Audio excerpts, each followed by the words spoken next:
Assalamualaikum warahmatullahi wabarakatuh. Nama saya Ratu Mas Ciptaningsih dari kelas 02 PT2. NIM saya 80 2019 0056. Di sini saya akan menjelaskan tentang himpunan, operasi himpunan, dan juga dualitas.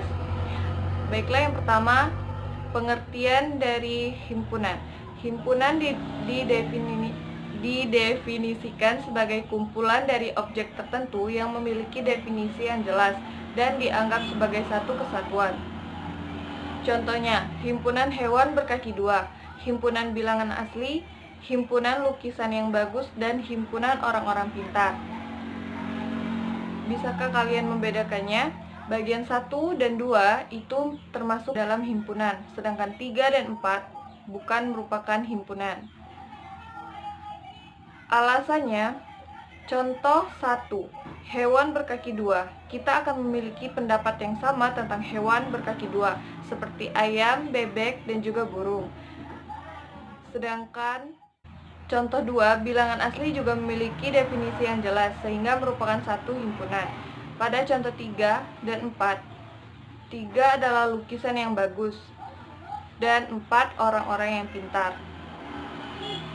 Keduanya tidak memiliki definisi yang jelas. Kata bagus dan pintar memiliki definisi yang berbeda untuk setiap orang.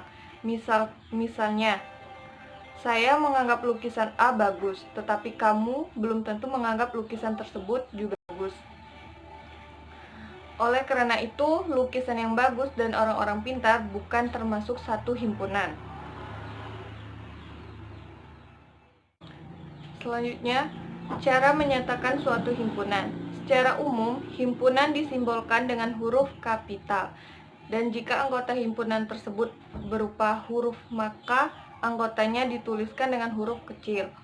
Terdapat beberapa cara penulisan himpunan, yaitu dengan kata-kata. Yang pertama, dengan menyebutkan semua syarat ataupun sifat dari anggota himpunan tersebut di dalam kurung kurawal. Sebagai contoh, A merupakan bilangan prima antara 10 dan 40. Ditulis menjadi seperti berikut. 2. Dengan notasi pembentuk himpunan, yaitu dengan menyebutkan suatu sifat dari anggota himpunan tersebut dengan anggotanya dinyatakan dalam suatu variabel dan dituliskan di dalam kurung kurawal. Contoh, A merupakan bilangan prima antara 10 dan 40. Ditulis menjadi sebagai berikut. 3. Dengan mendaftarkan anggota-anggotanya, yaitu dengan menuliskan semua anggota dari himpunan tersebut di dalam kurung kurawal dan tiap anggotanya dibatasi dengan tanda koma. Contoh, A merupakan bilangan prima antara 10 dan 40 yang ditulis sebagai berikut. Selanjutnya, himpunan semesta. Himpunan semesta didefinisikan sebagai himpunan yang memuat semua anggota ataupun objek himpunan yang dibicarakan. Himpunan semesta disimbolkan dengan S. Himpunan kosong. Himpunan kosong didefinisikan sebagai himpunan yang tidak memiliki anggota. Himpunan kosong disimbolkan dengan tanda 0 yang bergaris tengah atau kurung kurawal. Sebagai contoh, misalkan B adalah himpunan bilangan ganjil yang habis dibagi 2. Karena tidak ada bilangan ganjil yang habis dibagi 2, maka A tidak memiliki anggota, sehingga merupakan himpunan kosong. Selanjutnya, himpunan bagian. Himpunan A merupakan himpunan bagian B jika setiap anggota A juga anggota B dan dinotasikan sebagai berikut. Selanjutnya, operasi himpunan. 1. Irisan. Irisan dari dua himpunan A dan B adalah himpunan yang anggota-anggotanya ada di himpunan A dan ada di himpunan B.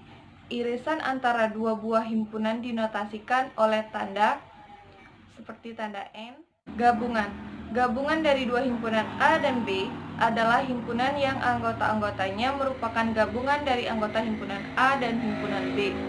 Gabungan antara dua buah himpunan dinotasikan oleh tanda U. Contoh soal 3 adalah selisih. A selisih B adalah himpunan dari anggota A yang tidak memuat anggota B. Selisih antara dua buah himpunan dinotasikan oleh tanda minus sebagai berikut. Selanjutnya adalah dualitas. Ditinjau dari teori dan praktek, maka dualitas merupakan konsep linear programming yang penting dan menarik. Ide dasar dari teori dualitas adalah bahwa setiap persoalan linear programming mempunyai suatu linear program yang berkaitan yang disebut dual, sehingga solusi dari persoalan asli LP atau primal juga memberikan solusi pada dualnya. Definisi masalah dual. Secara sistematis, dualitas merupakan alat bantu masalah LP yang secara langsung didefinisikan dari persoalan aslinya atau dari model LP primal.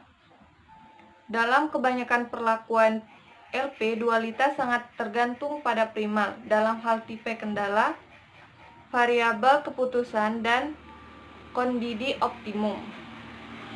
Oleh karena itu, dalam kenyataannya, teori dualitas secara tegas tidak diharuskan penggunaannya. Contoh berikut memberikan gambaran yang lebih jelas memahami bentuk standar primal dual. Contoh 1. Selanjutnya, prinsip dualitas. Prinsip dualitas mengemukakan bahwa dua konsep yang berbeda dapat dipertukarkan namun tetap memberikan jawaban yang benar. Contoh, di Amerika Serikat, kemudi mobil di kiri depan, sedangkan di Indonesia, kemudi mobil di kanan depan. Peraturan A. Di Amerika Serikat, mobil harus berjalan di bagian kanan jalan. Pada jalan berlajur banyak lajur kiri untuk mendahului. Bila lampu merah menyala, mobil belok kanan boleh langsung. B. Di Indonesia, mobil harus berjalan di bagian kiri jalan. Pada jalur yang berlajur banyak, lajur kanan untuk mendahului. Bila lampu merah menyala, mobil belok kiri boleh langsung. Prinsip dualitas pada kasus di atas adalah konsep kiri dan kanan dapat dipertukarkan pada kedua negara tersebut sehingga peraturan yang berlaku di Amerika Serikat menjadi berlaku pula di Inggris. Prinsip dualitas pada himpunan. Misalkan S adalah suatu kesamaan atau identity yang melibatkan himpunan dan operasi-operasi seperti